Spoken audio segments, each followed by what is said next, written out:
성경에 수많은 사람들이 예수님을 찾아갔고 예수님을 따랐습니다. 예수님을 따르는 삶이란 무엇이냐라는 거죠. 여러분, 오늘날도 마찬가지예요. 수억 명의 사람들이 예수님을 찾고 그리고 예수님을 따르는 삶을 살아가고 있습니다. 특별히 오늘 그 중에 한 사람의 스토리예요. 예수님을 찾아온 한 병자의 스토리입니다. 우리가 잘 아는 중풍병자입니다. 중풍병, 여러분 어떤 병인지 아시나요? 아마 경험하신 분들도 있을 텐데 이것을 한의학에서는 이렇게 정의하더라고요.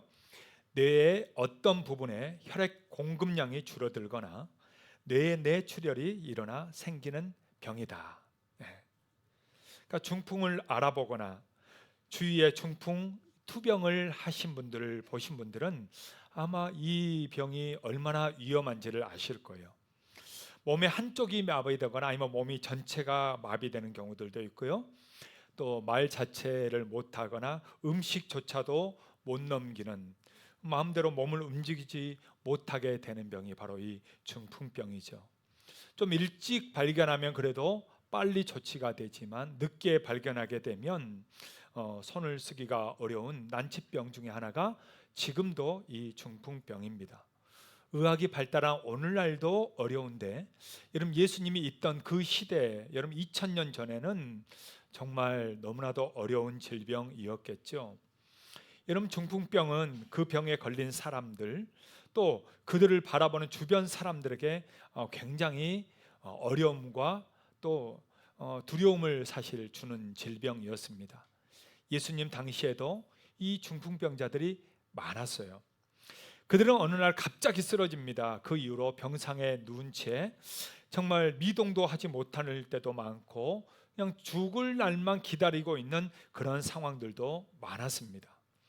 근데 여러분, 사람 목숨이 그렇게 쉽게 끝나지가 않죠. 그러다 보니까 빨리 죽고 싶어도 죽을 수도 없고 병세는 점점점 깊어져 가면서 정말 너무나도 환자에게나 가족에게 다 고문을 주는 그런 질병이었습니다. 오늘 바로 그 한 중풍병자가 나옵니다. 그도 역시 아마 죽는 날만 기다리고 있었을 텐데 그에게 한 가지 소식이 전해지게 됩니다. 바로 예수님이 이 지역에 오신다는 얘기죠. 그뿐만 아니라 그의 가족, 그의 친척, 그의 친구들 얼마나 정말 기다리고 얼마나 예수님을 만나고 싶었을까요? 그래서 오늘 말씀에 보니까 예수님이 등장하자마자 바로 이 말씀이 나옵니다. 5장 18절 말씀이에요. 자, 같이 한번 읽어볼까요? 한 중풍병자를 사람들이 침상에 메고 와서 예수 앞에 들어놓고자 하였으나, 여러분 누구를 데리고 왔다고요? 중풍병자를 바로 예수님 와서 사람들이 모이자마자 바로 데리고 온 겁니다. 정말 죽을 날만 기다리고 있던 이 사람이 예수님을 만나고 나서 어떻게 되나요? 살아나게 되죠. 고침받게 됩니다. 그리고 그냥 육체적인 고침만 받는 게 아니라 죄사함도 받는, 하나님의 구원을 받는 역사까지 일어나게 됩니다. 자, 오늘 저와 여러분들 이 말씀을 보면서 영적으로나 또 육적으로 다시 소생하고 살 수 있다는 그 소망을 가지는 이 예배가 될 수 있기를 주의 이름으로 축복합니다. 자, 그러면 오늘 하나님은 어떻게 다시 살릴 수 있는가를 우리에게 보여주고 있습니다. 하나님은 우리를 어떻게 다시 살릴 수 있을까요? 첫 번째는요, 주님이 위로하기 때문입니다. 주님이 뭐 하기 때문이라고요? 위로하기 때문이에요. 여러분, 이 중풍병자에게 놀라운 소식이 들려오죠. 예수님이 병을 고친다는 얘기예요. 소경이 눈을 떴다. 안진뱅이가 일어났다. 하나님의 저주라고 불리는 문둥병이 나았다. 여러분, 이 소식은요, 다른 사람하고 다를 거예요. 이 중풍병자에게는 나도 나을 수 있겠다, 나도 살 수 있겠다, 여러분, 그 기적 같은 소망이 그에게 일어나지 않았을까요? 그런데 더 놀라운 것은 예수님이 우리 마을에 온다더라, 이 가버나움에 온다더라, 이 소식을 들은 거죠. 여러분 얼마나 반가웠을까요? 나도 예수님 만나봐야겠다. 예수님 와서 나도 좀 고쳐달라고 해봐야겠다. 근데 자기는 걸을 수가 없잖아요. 갈 수가 없잖아요. 여러분 아마 병상에 누워서 횟수가 오래된 이 병자로서 참 많이 힘들었을 것입니다. 그런 만큼, 그 힘든 만큼 그는 예수님을 만나고자 했던 마음이 아마 더 간절하지 않았겠어요? 더 반가워하지 않겠어요? 수년 동안 중풍병으로 자기도 힘들지만 식구들을 고생시키던 그가 예수님을 만나면 이 모든 고통도 끝나고 가족들의 고생도 이제는 다 이제 끝나기를 아마 그는 소원했을 것입니다. 드디어 예수님이 왔습니다. 우리 동네에 왔어요. 그래서 그는요, 가족일 수도 있고 친구들일 수도 있고 들것에 매여서 예수님께 가게 됩니다. 마침 사람들이 다 많이 모여 있고요. 그리고 예수님은 2층 다락에서 많은 사람들을 앞에 놓고 말씀을 전하고 있는 거죠. 근데 가까이 가보니 너무 사람이 많은 거예요. 너무 빽빽해서 한 사람도 들어가기가 어렵은데 이 들것을 들고 들어가기란 어느 누구 하나 비켜주는 사람도 없고 다 그걸 듣기 위해서 몰려 있기 때문에 들어갈 수가 없는 거죠. 그러자 어떻게 했을까요? 오늘 보니까 새로운 방법을 하나 선택합니다. 19절 말씀이에요. 자, 19절 한번 같이 읽겠습니다. 무리 때문에 메고 들어갈 길을 얻지 못한지라.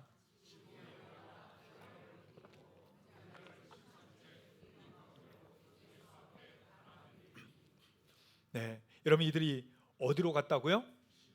네, 지붕으로. 아마 그 지붕으로 올라가는 옆에 계단이 있었나 봐요. 그래서 들것을 들고 위로 올라갑니다. 그리고 이 지붕을 이제 뜯어내는 거죠. 지붕을 뜯어내고 이 환자를 달아내립니다. 여러분 참 희한한 일이죠. 어떤 면에서 보면 이거는 굉장히 위험한 일이기도 하고 또 굉장히 신뢰가 되는 일이지요. 자기 집도 아니고 남의 집이잖아요. 그리고 그 밑에는 이미 사람들이 있잖아요. 뭐 하다가 떨어지면 어떻게 되겠어요? 또 먼지가 여러분 얼마나 많이 나겠어요? 여러분 공사 아마 해보신 분들은 알 거예요. 우리 교회도 이게 조그만 공사들 하나 해도요, 본당에 먼지 안 들어오게 하기 위해서 저 문틈들 다 막습니다. 테이프로. 여러분 먼지가 꽉 차요. 뭐 하나만 딱 부숴도요 먼지가요 팍 일어납니다. 그래서 막 이쪽 막고 저쪽 막고 문들 막고 막 이렇게 해서 공사를 하잖아요. 여러분 그 옛날인데 얼마나 먼지가, 특히 지붕, 모든 먼지가 쌓이는 곳이 여러분 지붕 아니에요? 여러분 집에 지붕 뜯어봤어요? 뜯을 수가 없어요. 뜯으면 안 돼요. 아파트랑 못 뜯어요. 근데 이때는 다르잖아. 그때는 아마 예루살렘이라서 이스라엘은 이렇게 지붕을 이렇게 뜯었다가 또 다시 이렇게 얹혔다가 하기가 좀 쉬운 구조로 되어 있었나 봅니다. 근데 이것을 뜯기 시작한 거죠. 여러분 먼지도 나고 위에서 덜컥덜컥 소리 나고 갑자기 구멍이 뚫립니다. 갑자기 말씀하고 사람들 모여 있는데 하늘이 구멍이 뚫려. 사람들 반응이 어땠을까요? 그냥 뚫렸구나 뭐 이럴까요? 이게 뭐야 지금? 당신들 왜 그래? 난리 나지 않겠어요? 먼지 막 애치 막. 아마 그 안에 있던 사람들이 지금 아마 이게 지금 뭔 일이야? 아마 놀라지 않았을까 싶습니다. 여러분 예수님도 이걸 다 보고 있잖아요. 예수님도 이거 다 보고, 지금 남의 집을 구멍을 뚫고 있는 모습을 예수님도 다 보고 있단 말이죠. 그런데 주님은 이렇게 상식을 벗어나고 예의를 벗어난 일은 뻔히 아십니다. 그런데 그들의 환자를 예수님 앞에 날아내리는 이 모습을 보면서요, 예수님은요 이렇게 말씀하십니다. 자, 우리 5장 20절 말씀이에요. 같이 한번 읽어볼까요? 예수께서 그들의 믿음을 보시고 이르시되 이 사람아 내 죄사함을 받았느니라 하시니. 여러분 예수님이 뭐라고 했어요? 이 사람아, 그 다음에 뭐라고요? 이 사람아 지붕 뜯으면 어떡하니? 이랬어요. 이 사람아 이렇게 먼지를 풍기면 어떡하니? 이랬어요? 안 그랬어요. 예수님은요, 이 사람아, 네가 제사함을 받았느니라. 예수님이 그 영혼을 구원해 주는 놀라운 사건이 일어나게 됩니다. 여러분, 이 누가복음에는 이렇게 표현되어 있지만 마태복음에 보면요, 굉장히 부드럽게 더 되어 있어요. 자, 마태복음 9장 2절입니다. 같이 한번 읽을까요? 침상에 누운 중풍병자를 사람들이 데리고 오거늘 예수께서 그들의 믿음을 보시고 중풍병자에게 이르시되 작은 자야 안심하라, 내 죄사함을 받았느니라. 예수님이 뭐라고 했어요? 작은 자야 안심하라 라고 말씀하셨어요. 작은 자야 안심하라. 중풍병에 걸려서 아무것도 할 수 없는 이 환자를 향해, 그리고 그 지붕을 뜯어서 정말 그 친구를 내려보내고 있는 그 친구들을 향해 예수님이 혼내는 게 아니에요. 여러분, 그 사람도 목숨 걸고 하고 있는 거잖아요. 또 남의 집을 뜯으니 얼마나 미안하고 민망했겠어요. 때로는 혼날까 봐 두려움도 있었겠죠. 그런데 그들을 향해서 주님이 먼저 말씀하십니다. 작은 자야 안심해라. 여러분, 이 말은 뭐예요? 두려워하지 말라 이 말이에요. 괜찮다는 말이요. 지붕 뜯어도 아니 괜찮아. 지금 먼지 나가지고 사람들 애치애치해도 아니야 괜찮아. 안심해 안심해. 그래 내려와 내려와. 주님은 이 말씀을 하고 있는 거예요. 여러분, 병 때문에도 두려워하고 있고, 언제 죽을지 몰라서 두려워하고 있고, 지붕까지 뜯어서 내려오니 혼날까 봐, 그것 때문에 여러 가지 피해가 될까 봐 걱정하고 있는 그와 그 친구들을 향해서 주님은 말씀하고 있는 거예요. 걱정하지 말라고요. 안심하라고. 염려하지 말라고. 괜찮다고. 오늘 주님은 우리에게도 마찬가지입니다. 오늘 주님을 찾아온 우리들을 향해서 주님은 똑같은 우리에게 마음을 가지고 계세요. 두려운, 어려운 일이 있는 자들, 힘든 일들 여러분 있습니까? 건강 때문에 두려운 일들 있습니까? 경제적으로 어려워서 두렵고, 자녀들이 곁길로 잘못 갈까 봐 두렵고, 각박한 삶 때문에 힘들고 쩌들어 있는 우리를 향해서 주님이 말씀하는 거예요. 작은 자야 안심해라 안심해라. 작은 자야 괜찮다 괜찮다. 주님이여 우리를 오히려 위로해 주시고 주님이 우리를 안심시켜 주고 있습니다. 때로는 실수해도, 잘못해도, 힘들어도, 어려워도, 아직 해결되지 않는 일들이 우리에게 있다 할지라도 우리 주님은 너 왜 그것밖에 못해? 지금까지 신앙생활인데 왜 그 정도야? 왜 이렇게 믿음이 없어? 라고 혼내는 게 아니고요. 작은 자야 괜찮아 괜찮아. 너 힘든 거 괜찮아. 내가 다 안다 라고 주님은 말씀하시는 것입니다. 사랑하는 여러분, 오늘 주님의 그 위로가 우리에게 함께 있기를 주의 이름으로 축복합니다. 여러분, 걱정되는 일들 여러분 이 시간 있습니까? 여전히 해결되지 않는 일 때문에 여러분 마음이 속상한 일들이 있습니까? 또는 여러 가지 질병 때문에, 또 아픈 이들 때문에, 그것 때문에 두려운 이들이 있습니까? 예배 끝나고도 똑같이 저문을 또 나가면서도 똑같이 근심하고 걱정하고 살아가고 있지는 않습니까? 그런 이들을 향해 오늘 주님이 말씀하고 있는 거예요. 사랑하는 아들아, 사랑하는 딸아, 괜찮아 괜찮아. 너 아파? 괜찮아. 내가 너와 함께 할 거야. 너희 집에 지금 힘든 일 있어? 너희 자녀들 때문에 고민돼? 아니야 괜찮아. 내가 함께 할 거야.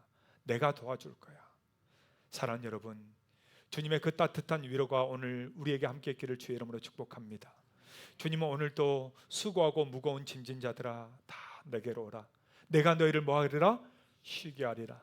오늘 주님의 그 평안과 위로가 이 자리에 예배하는 우리 모두에게 함께 있기를 예수의 이름으로 축복합니다. 우리 옆에 있는 분들에게 한번 주님의 음성을 한번 들려주면 좋을 것 같아요. 우리가 워낙 잘 못 들으니까 옆에 있는 분에게 예수님이 하신 말씀이다 생각하고 이렇게 얘기해 주세요. 안심하라. 자, 빨리 해주세요. 괜찮다. 빨리 해주세요. 할렐루야. 여러분 괜찮아요. 여러분 잘 못 살아도, 가난해도, 힘들어도 괜찮아요. 왜? 주님이 내 주님이니까, 주님이 나를 도우시니까, 주님이 나와 함께 하니까 여러분 괜찮습니다. 여러분 평안한 가운데 살아갈 수 있기를 예수의 이름으로 축복합니다. 두 번째로 어떻게 우리 주님은 다시 살릴 수 있을까요? 두 번째는요, 이웃의 믿음도 사람을 살립니다. 여러분 뭐가 사람을 살린다고요? 이웃의 믿음도 사람을 살리는 거예요. 오늘 본문을 보면요, 유심히 예수님이 살피는 것이 있는 것을 보게 됩니다. 자, 우리가 읽었던 20절인데요 20절 한번 더 같이 읽어볼까요? 예수께서 그들의 믿음을 보시고 이르시되, 여러분 예수님이 뭘 보셨다고요? 누구의 믿음? 그들의 믿음이에요. 그들의 믿음입니다. 여러분 여기서 그들은 누구입니까? 중풍병자입니까? 아니면 중풍병자를 이렇게 달아서 내리는 그 친구들입니까? 1번, 2번. 손 안 드는 건 뭐예요? 다시 1번, 2번. 그 반절은 도대체 성경을 지금 어떻게 좀 해석하고 있는지 모르겠네요. 여러분 대부분은 2번으로 생각을 하지만 여기서 예수님은 그들이라는 것에는 다 포함된 거예요. 중풍병자도 포함된 거고요, 그 친구들도 포함된 겁니다. 어떻게 알 수 있느냐? 그것은 일단은 그 친구들의 믿음을 우리는 볼 수 있다고 생각은 하는데요, 이 중풍병자가 그런 믿음이 있었습니까? 우리가 질문할 수 있는데, 여러분 그가 고침받고 나서요 이렇게 합니다. 25절 한번 같이 읽어볼까요? 그 사람이 그들 앞에서 곧 일어나 그 누웠던 것을 가지고 하나님께 영광을 돌리며 자기 집으로 돌아가니, 여러분 이 사람이 처음에 말도 못하고 있었지만 딱 고침받고 나자 뭐 했다고요? 하나님께 영광 돌렸다는, 하나님 감사합니다, 할렐루야, 하나님 고맙습니다, 예수님 너무 고맙습니다. 아마 예수님 한 100번은 저랬을 것 같아요. 너무 고맙다고, 너무 고맙다고. 그럼 믿음이 있는 거예요, 없는 거예요? 있는 거죠. 여러분 여기서는 중풍병자와 그 다음에 그 친구들 함께 달아내린 사람들을 다 같이 그 믿음을 보셨다라는 것입니다. 프랑스의 위대한 화가였던 제임스 티소가요, 그의 인생 마지막에 하나님의 계시를 받습니다. 그러고 나서 마지막에는 그가요 성경에 있는 이 모든 스토리들을 향해서 그림으로 다 그리게 됩니다. 그가 그림을 그렸던 성화 중에 1888년 이후에 그렸던 작품 중에 오늘 본문과 연관된 작품이 있어요. 자, 한번 볼까요? 바로 저 작품입니다. 자, 여러분 지금 어떤 그림인지 이해가 되시죠? 자, 저기를 보면은, 자, 위에 지붕을 뚫고요 거기서 이 사람을 달아서 내립니다. 그죠? 이렇게 천으로 4명이 귀퉁이를 잡고 내리는데, 자, 저 팔에 천을 어떻게 했어요? 감았어요. 천을 감고요 단단하게 붙잡고 천천히 내리고 있는 거예요. 어떻게 해서든지 이 사람을 살리겠다는 의지가 보이죠? 저 팔뚝의 근육들 보인가요? 네, 힘을 단단히 주고 하고 있다는 건 뭐예요? 그만한 확신이 있다는 거죠. 네. 자, 그 다음에 또 볼까요? 이 중풍병자 두 팔을 어떻게 하고 있습니까? 두 팔을 활짝 펴고 있습니다. 실제 그런 건 뭐 맞을 수도 있고 아닐 수도 있지만, 지금 제임스 티소는요 이 중풍병자의 믿음을 지금 표현하는 거예요. 내가 드디어 살 수 있다, 진짜 지금 예수님밖에 없다 하면서 이 믿음의 확신을 가지고 그는 팔을 펼치고 있고, 그 다음에 그의 고개는 어디를 향하고 있습니까? 예수님을 향해서 틀어져 있습니다. 예수님을 보면서 간절한 마음으로 보고 있는 그 모습을, 믿음을 보고 있는 거죠. 예수님은 어떻게 하고 있습니까? 예수님은 지금 예수님이 누군지 알겠어요? 두 팔을 벌리고 맞이하고 있는 모습입니다. 지금 제임스 티소는요 그의 인생 마지막에 주님께 기도하면서 이 작품을 그려내고 있는 거예요. 중풍병자의 이 간절함이 담긴 모습, 우리는 그냥 아무것도 못할 것처럼 보이지만 아니라 이 사람의 간절함을 표현하는 거예요. 그 다음에 그 친구들 단단히 끈을 묶어서 천천히 내리면서 반드시 고쳐야 되겠다는 이 친구들의 믿음, 이거를 봤다는 거예요, 예수님이. 그래서 지금 받아주고 있는 거죠. 여러분, 그렇습니다. 그 당사자의 믿음도 중요하지만 그 옆에 있는 사람들, 함께 있는 사람들의 믿음도 중요하다는 것을 우리에게 보여주고 있는 거예요. 여러분, 우리가 잘 아는 베드로 있잖아요. 이런 베드로가 어떻게 해서 예수님을 만나게 됩니까? 그 베드로를 예수님께 인도한 사람이 바로 안드레예요. 안드레. 자, 한번 볼까요? 요한복음 1장 40절에서 42절입니다. 다 같이 한번 읽겠습니다. 요한의 말을 듣고 예수를 따르는 두 사람 중에 하나는 시몬 베드로의 형제 안드레라. 그가 먼저 자기 형제 시몬을 찾아 말하되 우리가 메시아를 만났다 하고, 메시아는 번역하면 그리스도라. 데리고 예수께로 오니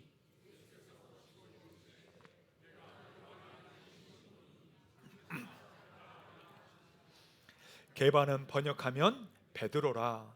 여러분, 지금 누가 누구를 데리고 온 거예요? 안드레가 베드로를 데리고 온 겁니다. 안드레의 이 믿음이 베드로로 하여금 그냥 고기 낚는 어부가 아니라 사람을 낚는 어부로 바꾸게 되었다라는 거죠. 여러분, 주님은 오늘도 우리의 무엇을 볼까요? 믿음을 보신다는 거예요. 아직 믿지 않는 내 가족이나 아직 교회를 오지 않는 내 친구를 위해 기도하고 손을 내미는 내 믿음을 보신다는 거예요. 여전히 세상에 지쳐있고 낙심하고 상처 입은 자들에게 손을 내미는 이 믿음을 오늘 주님은 보시는 것입니다.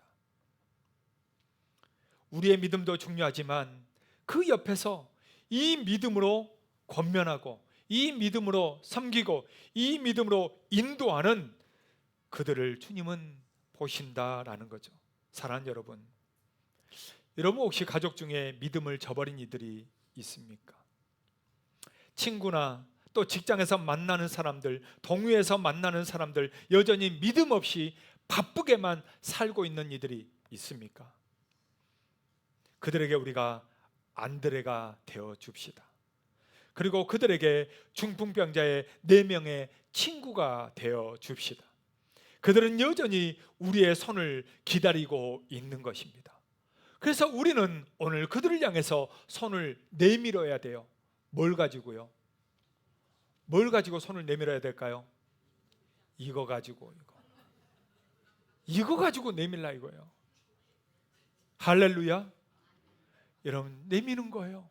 이거 한 장이 그를 살리는 거고 이 한 장이 그 영혼을 건지는 거예요. 여러분, 지난 금요일 날 유해석 선교사님 오셔서 여기서 말씀을 전했잖아요. 저도 놀랐습니다. 그렇게 이런 역사가 있었는가. 우리 한국 기독교 초기에 가장 큰 업적을 남겼다라고 한다면 사무엘 마펫 선교사입니다. 사무엘 마펫 선교사. 그가 한국 이름으로는 마포 사무엘 선교사예요. 마포 사무엘 선교사. 그가 한국에 왔죠. 한양에 왔는데 한양에서 선교사님이 한 얘기입니다. 한양에서 고종 황제가 복음을 못 전하게 하니까 그래서 평양으로 가라 해서 이 마포 사무엘 선교사를 평양으로 보내잖아요. 평양으로 가서 그가 이제 복음을 전한 이야기예요. 복음을 전하려고 했더니 그가 깜짝 놀란 사건을 그가 편지로 보내게 됩니다. 그게 우리가 봤던 저 화면이에요. 바로 여러분 저거 보셨잖아요. 그가 편지 쓴 내용입니다. 내가 평양에 가서 복음을 전하려고 했는데 사람들이 이미 성경을 가지고 있더라. 한문으로 된 성경을 이미 가지고 있더라. 아니, 그리고 어떤 사람들은 그걸 읽었더라. 그리고 어떤 사람들은 그걸 집에다 도배해버렸더라. 그가 깜짝 놀라서 이 서신을 보고서로 보내게 된 것입니다.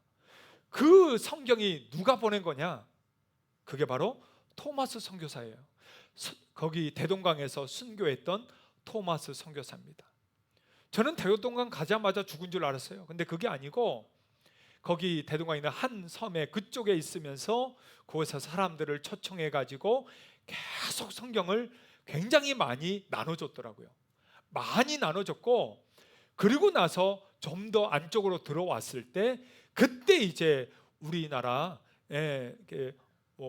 포졸들과 이제 싸움이 일어난 거죠. 그래서 화공으로 해서 불타서 거기에서 이제 바다에 뛰어들고 대동강변에서 거기서 순교 당하잖아요. 그때 그 배를 타고 오면서 그렇게 많이 가져왔던 성경을 다 나눠주고 배포하고, 그래서 평양에 갔더니 복음 전하려고 했더니 이미 그 사람들이 성경을 다 가지고 있고 이미 읽고 있고, 어떤 사람들은 야수고잖아요. 야수교. 야수가 누구냐? 야수는 이게 묻더라는 거 아니에요? 묻더라. 그거 깜짝 놀란 거 아닙니까? 여러분, 우리는 내가 막 직접 다 해야만 될 것 같지만 아니에요. 누군가 뿌린 이가 있다는 거예요. 누군가 심는 이가 있다는 거예요. 그것 때문에 열매를 맺는다는 거죠. 나는 심었고 아볼로는 물을 주었으되, 그 다음 뭐예요? 오직 하나님께서 자라나게 하셨나니. 할렐루야. 여러분 믿습니까? 우리가 할 일은 뭐예요? 나는 심는 거예요. 뿌리는 거예요. 물을 주는 거예요. 그리고 그 결과는 하나님께 맡기는 거예요. 여러분, 구원하는 건 내가 합니까? 아니에요. 하나님이 하시잖아요.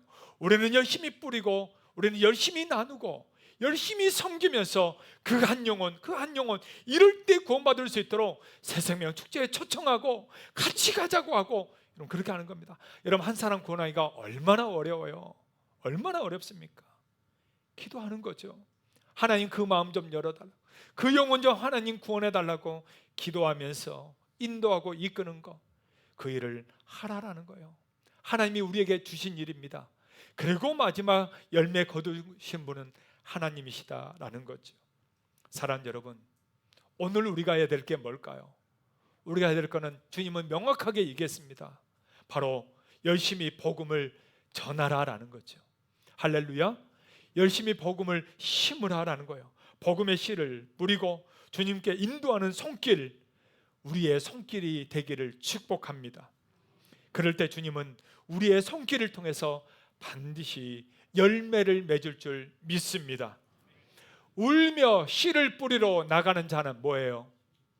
기쁨으로, 반드시 기쁨으로 그 곡식단을 가지고 돌아오리로다. 여러분 믿습니까? 울며 씨를 뿌리는 자에게 그 기쁨의 열매가 맺히는 거예요.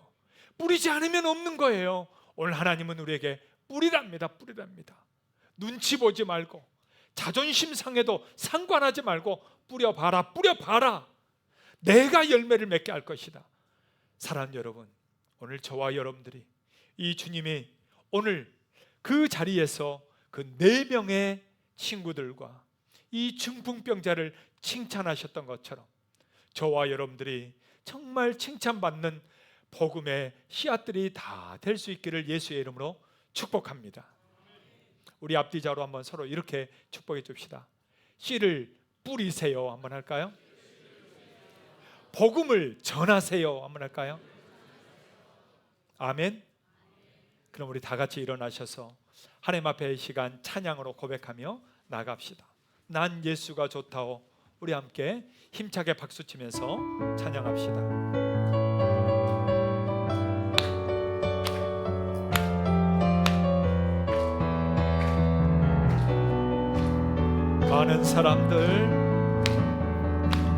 많은 사람들 참된 진리를 모른 채 주님 곁을 떠나갔지만 내가 만난 주님이 참 사랑이었고 진리이고 소망이었소. 난 예수가 좋다오. 난 예수가 좋다오. 주를 사랑한다던 내 눈으로 고백처럼 난 예수를 사랑한다오. 무거운 짐진 자 다 내게로 오라. 내가 너를 쉬게 하리라.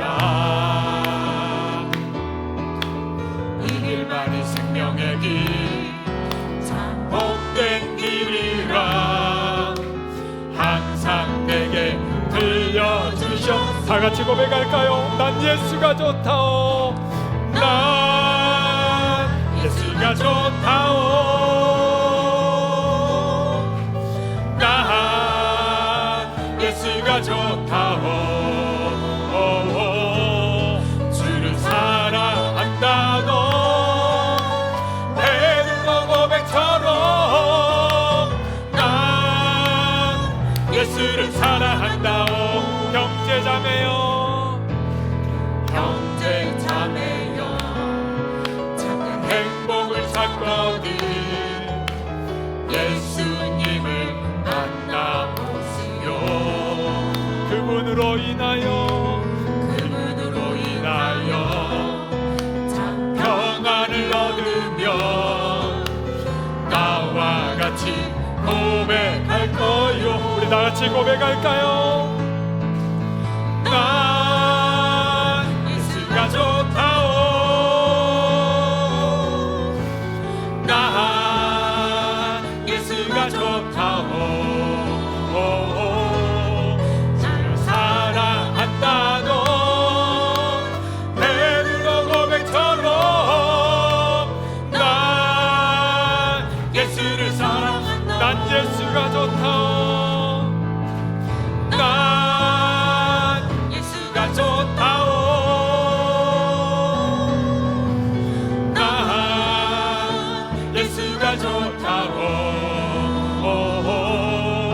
주를 사랑한다고 베드로 고백처럼 난